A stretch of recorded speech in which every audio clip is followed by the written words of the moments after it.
Hello மக்களே, வாங்க rainy season அவ்வளோ டேக்குள்ளே போவோம். யாரோ காலைல லைட்டை போட்டு போயிட்டாங்க, லைட் ஆஃப் பண்ணவே இல்லை. கரண்ட்டு சேமிக்கணும்ல, என்ன பண்ணுறது? மழை காலையிலே பெஞ்சிருந்துச்சு. சரி வாங்க வாக்கிங் போகணும்னு சொல்லிட்டு போனேன். இன்னைக்கு குடலாம் எடுத்துகிட்டு போகல. மழை வராதுன்னு தைரியம் தான், எல்லாம் ஒரு மழை தைரியத்தில் தான் போக வேண்டியது தான். பழக்கம் போல் நம்ம ஒரு 4 ரவுண்டு ஆரம்பிச்சாச்சு. ஃபஸ்ட்டு ஒரு 4 ரவுண்ட்ஸ் வாக்கிங் தான் எப்போவுமே. அந்த 4 ரவுண்ட்ஸ் முடிச்சதுக்கப்புறம் தான் நம்ம ரன்னிங் ஆரம்பிப்போம்.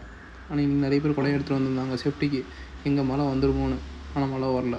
அதனால் நானும் ரன்னிங்கும் ஆரம்பிச்சிட்டேன். இன்றைக்கி ஒரு 5 கிலோமீட்டர் ரன்னிங் முடிக்கணும்னு சொல்லிட்டு ஒரு வெறியோடு இருந்தேன். ஆனால் இன்றைக்கி எக்ஸ்ட்ராவே பண்ணேன், 16.42 கிலோமீட்டர்ஸ். சரி வந்துட்டு நம்ம ஃபிஷ்ஷுக்கு ஃபுட்டு போடுவோம் டிம்டாமுக்கு. இப்போ வீடியோ இருக்கும்போது நம்ம அம்மா அப்படி நடுவில் போயிட்டு வருவாங்க. அதுக்கப்புறம் அது கூட கொஞ்சம் நேரம் கான்வர்சேஷன் வச்சுட்டு கொஞ்சம் ரெஸ்ட் எடுத்துகிட்டு இருந்தேன். எடுத்துகிட்டு சரி கொஞ்சம் வெளியே போக வேண்டிய வேலை இருந்துச்சா, அதான் சரி ஜிம்முக்கு போயிட்டு போயிடலாம் அப்படின்னு சொல்லிட்டு ஜிம்முக்கு கிளம்பிட்டேன். ஆனால் ஜிம்முக்கு போகும்போது நல்லா மழை பெஞ்சிட்டு இருந்துச்சு. அப்படியே மழை நல்லா பெய்யல, விட்டு பெய்யுதா, அதுவே ஒரு கடுப்பாக இருக்குது. ஃபஸ்ட்டு எடுத்தோன்னே டெட் லிஃப்ட் தான். டெட் லிஃப்ட் போட்டு முடிச்சுட்டு வழக்கம்போல் வெயிட் ட்ரை தான். என்னடா அவன் வித்தியாசமாக எப்போவுமே டெட் லிஃப்ட் போடும்போது வெயிட் ட்ரை போடுறான்னு தானே பார்க்குறீங்க. வேறு ஒன்றும் இல்லைங்க, அது எனக்கு பழகிடுச்சு.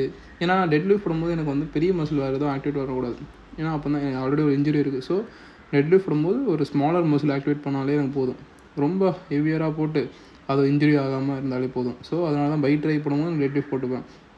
பைக் ட்ரை ஒரு சின்ன மசில். ஸோ அந்த சின்ன மசில் நம்ம ஆக்டிவேட் பண்ணும்போது டெட் லிஃப்ட் ஒரு ஃபுல் பாடி ஆக்டிவேஷன் ஆகும்.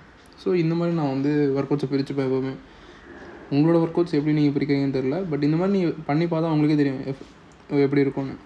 கடைசி ஒரு கண்டிஷன் செக் பார்த்துட்டு வீட்டுக்கு வந்தாச்சு. வீட்டுக்கு வந்துட்டு குளிச்சுட்டு ரெடி ஆகிட்டு எங்கே கிளம்புனா தானே பார்க்குறீங்க, பேக்லாம் மாட்டிகிட்டு நம்ம குருநாதரை பார்க்க. என்னடா இவன் குருநாதரை பார்க்க இப்போ போகிறான்னு தானே பார்க்குறீங்க. வேறு ஒன்றும் இல்லைங்க, கொஞ்சம் அவர்கிட்ட மூவிஸ்லாம் இருக்குது. லீவில் தீபாவளி லீவில் அவர் ஊருக்கு போகிறாரு.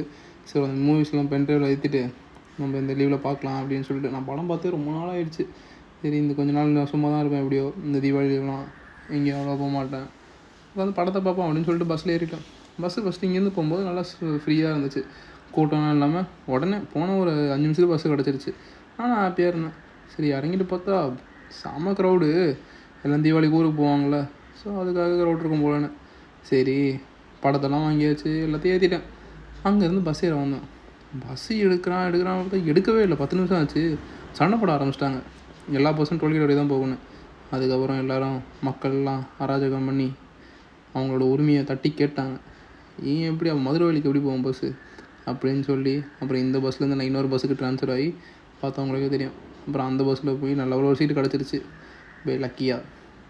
சரியான க்ரௌடுங்க, செம்ம டிராஃபிக். பார்த்தவங்களுக்கே தெரியும் பஸ்ஸில் எவ்வளோ